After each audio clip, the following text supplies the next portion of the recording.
Supreme কোর্টের অনুরোধের পরও পশ্চিমবঙ্গের বিভিন্ন সরকারি হাসপাতালে কর্মবিরতি জারি রাখার বিষয়ে অনড় রয়েছে আন্দোলনরত চিকিৎসকেরা জানিয়ে দিয়েছেন রাজ্যের সব সরকারি হাসপাতালেই কর্মবিরতি চলবে। বৃহস্পতিবার রাতে জেনারেল বডি বৈঠকের পর আন্দোলনকারীদের তরফ থেকে জানানো হয় ঘটনার সঙ্গে যুক্তদের সকলে গ্রেফতার না হওয়া পর্যন্ত সুবিচার হবে না।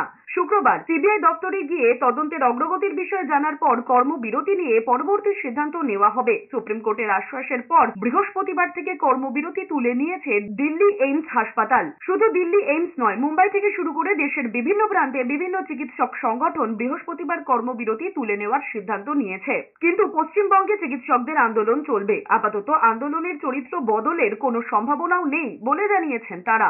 সিবিআই ও সুপ্রিম কোর্টের কাছে আমাদের আবেদন, আমাদের ন্যায় বিচার পাওয়ার আন্দোলনের পথে যারা বাধা সৃষ্টি করছে এবং এই ভয়ের রাজনীতিকে কাজে লাগিয়ে যারা সমস্ত মেডিকেল কলেজগুলিকে নিয়ন্ত্রণ ও আন্দোলন দমনের চেষ্টা করছে, তাদের সকলকে চিহ্নিত করে তদন্ত ও বিচারের আওতায় আনা হোক। যে সিদ্ধান্ত সেটা আমরা পরবর্তী ক্ষেত্রে আরও ক্লিয়ারলি জানাবো।